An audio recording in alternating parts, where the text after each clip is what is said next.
Olá meus amigos, sejam todos muito bem-vindos. Meu nome é Wander Souza, sou fitoterapeuta. Hoje eu quero trazer para você aqui mais uma informação sobre a saúde da mulher. Já falei sobre a TPM e a TDPM, né, a diferença entre elas, aí o que você pode estar utilizando para sair então, né, desse probleminha aí, digamos assim, desses sintomas. A importância sempre de estar procurando um ginecologista para você então fazer um tratamento adequado, né?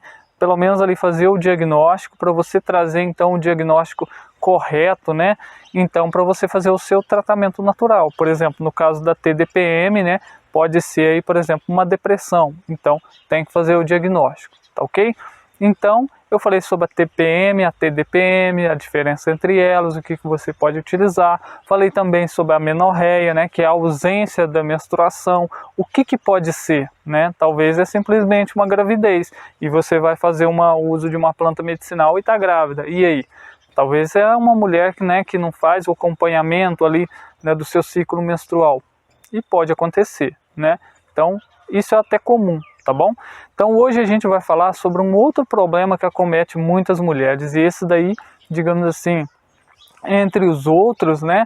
É uma coisa que acontece demais e pode significar muita coisa, né? E a maioria das mulheres acha que isso é normal e não tem nada de normal aí, tá? Hoje eu vou falar sobre a dismenorreia. O que é a dismenorreia? Né? O que isso pode significar? O que a dismenorreia pode significar? Bom, para você que não sabe o que é dismenorreia, na verdade, nada mais é, né, que é um nome técnico, digamos assim, para cólica menstrual. Então, cólica menstrual é a dismenorreia. Só que essa cólica menstrual, ela pode significar muitas coisas. Por exemplo, ela é classificada como dismenorreia primária e dismenorreia secundária. A dismenorreia primária, ela nada mais é do que aquela cólica menstrual normal, para um ciclo menstrual normal, né? Então aquela mulher que tem um ciclo menstrual todo regularizado, não tem problema nenhum, nem uterino, nem ovariano, nada, né, no seu aparelho reprodutor, perfeitamente, está tudo regulado, não tem nada de anormal na sua saúde, ela tem aquela cólica menstrual, né, todo mês ali, antes da menstruação, durante a menstruação, tem a cólica menstrual, então ela tem uma dismenorreia primária, né? Por quê? Porque não está relacionado com nada, com nenhum problema. Já a dismenorreia secundária, essa sim, já simboliza, né, outras coisas que devem ser investigadas, tem que ser bem minucioso, somente ali realmente, né, o profissional da saúde vai fazer o diagnóstico, o ginecologista vai então investigar as causas da dismenorreia secundária, tá? E isso é bastante preocupante. Por isso, né, que você não deve passar por cólicas, digamos assim, muito forte e ficar achando que Buscopan, né, que Atroveran, que medicamentos aí analgésicos, antiespasmódicos vai resolver seu problema. Por que não? Isso pode significar algo bem sério, tá bom? Então, só voltando aí, recapitulando, a dismenorreia primária, ela é algo normal, é simplesmente, né, o aumento da prostaglandina, né? Então, assim, tem ali todo mês, né, você passa então por uma descamação, né, o seu útero passa por uma descamação, né, o endométrio então vai ser, digamos assim, descamado para poder então receber o embrião, né? Então, assim, está sendo preparado, é uma faxina que seu organismo está fazendo ali para receber o embrião, né? Para fecundação, para acontecer tudo aquilo que é uma bênção divina, né? Que é um milagre. E aí seu organismo então está preparando ali para você ficar grávida. Só que aí no caso, né, aí tem o aumento da prostaglandina e tal, que causa contração, então você vai sentir esse desconforto, né? Agora no caso da mulher, né, que tem a dismenorreia secundária, essa dor é muito intensa, né? Muito intensa. Mas por que é intensa? Porque pode estar relacionado com muitas outras coisas. Por exemplo, disfunção tiroidiana. Aí vai ter que fazer uma investigação por que a tireoide também não está funcionando direito, tá? Por quê? Né? Será que é má absorção, por exemplo, de iodo? Tem que ver, tá? Então, são várias coisas, né, para ver a respeito, por exemplo, da tireoide. Pode ser uma disfunção do hipotálamo, né? da hipófise. Então tem outras coisas relacionadas. Se caso for um problema tiroidiano que está interferindo nessa questão né, sua do aparelho reprodutor, depois vai ter que investigar o porquê que essa tireoide também não está trabalhando direito. Entende por que tem que ir ao ginecologista? Porque primeiramente você está sentindo ali, né, algo realmente prejudicial, por exemplo, no ciclo menstrual, né? Você percebeu algo ali. Só que aí tem que ver o que pode estar causando aquele. Aí imagina, se for a tireoide, né, o ginecologista vai saber. Se for a tireoide, ele vai te encaminhar, por exemplo, para um endocrinologista, certo? Então você vai ter que realmente fazer uma investigação. E o que acontece? Passando pelo ginecologista, ele vai investigar se pode ser cisto nos ovários, né? Cisto ovariano, pode ser mioma, pode ser endometriose, pode ser diversas causas, tá? Então tem que fazer a investigação. Agora é o seguinte, né?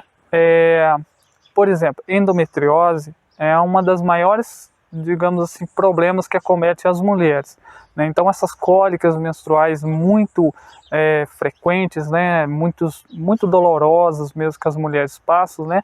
Por esses espasmos, né? Por conta dessas dores aí, geralmente a maioria está relacionado por conta da endometriose. Então a endometriose acomete aí cerca de 80% praticamente das mulheres. Então tem que ficar de olho mesmo, tá? Bom, e a endometriose, ela é muito mais relacionada com a epigenética do que a genética. Aí você vai falar assim, ah, mas é minha mãe, né? Minha avó tinha muita dor, muita cólica menstrual, né? Muita dismenorreia, ela sofria com dismenorreia, então tinha muita cólica menstrual. Então eu também vou ter cólica menstrual, certo? Não, tá errado. Por quê? Porque pode ser que está relacionado, por exemplo, a sua avó tinha maus hábitos, fazia o uso, por exemplo, de diversas coisas inflamatórias, sua mãe aprendeu com sua avó aquela alimentação, agora você está aprendendo com a sua mãe o que sua avó fazia de errado. Então, é muito mais relacionado com os maus hábitos de vida do que realmente com a genética. Tem uma predisposição? Tem, mas isso não é regra, não é sentença para ninguém. Então, primeiramente, antes de você ficar preocupado aqui, por exemplo, eu vou falar sobre plantas aqui excelente para isso, tá? Maravilhoso. Mas antes de você, por exemplo, procurar fazer, por exemplo, o uso de uma pílula, de alguma coisa assim, de um anticoncepcional, achando que isso vai ser solução, ou simplesmente tomando um Atroveran, tomando um Buscopan analgésico e ficar com essa vida dolorosa em busca de medicamento para tentar mascarar, tampar o sol com a peneira, é você realmente investigar a fundo, saber a origem, e sabendo, né, da origem é muito melhor o tratamento. E como prevenção, né, sem diagnóstico, sem nada, o que você deve fazer? Adotar bons hábitos de vida, sempre. Então alimente-se bem, sempre, tá? Coma verduras, fruta, legumes, sempre daquilo que vem da natureza, né? Porque essa alimentação inflamatória deixa seu corpo inflamado, né? E lógico, né? Endometriose não deixa de ser uma inflamação, certo? É uma inflamação. Assim, depois tem várias coisas, né? Endometriose que pode acometer, simplesmente vai ser só ali no útero, como vai atingir outras partes também, deixando a mulher praticamente estéril, né? Você que quer engravidar aí, ó, talvez fica aí, ah, eu tenho cólicas e tal, e eu não consigo engravidar. Por quê? Porque tem uma endometriose, só que essa endometriose, ela não é simplesmente só uma inflamação, né? Digamos assim, tem mais coisa ainda relacionada, tá? Então, realmente, tem que fazer uma investigação. Eu só quero aqui enfatizar isso. Procure um ginecologista, porque ele é o profissional para fazer, então, o diagnóstico, tá ok? E como medida preventiva, em qualquer caso, sempre tem uma alimentação saudável. Coma alimentos da terra, alimentos vivos, tá bom? Nada de industrializado, tá bom? Evite carne, evite alimentos inflamatórios, industrializados, nada disso, embutido, deixe isso para lá. Né? Invista em você, tá? Se você não tiver tempo para gastar com saúde hoje, amanhã você vai ter que gastar com doença, aí vai ser pior. Ou você investe numa boa alimentação hoje, amanhã você vai investir em medicamentos que não vai te causar saúde, que não vai te trazer saúde. Então, invista em boas coisas hoje. Se você acha que é caro consumir um orgânico, que eu sei que não é acessível para todos, e eu sei que aqui no Brasil é muita falha, né? O orgânico não é orgânico de verdade, mas se você tiver acesso, por exemplo, a uma horta comunitária, se você tem acesso a uma feira, prefira comprar na feira do que comprar no supermercado, porque muitas das vezes o supermercado ele compra de grandes produtores, e grandes produtores fazem o uso de pesticida. Tá?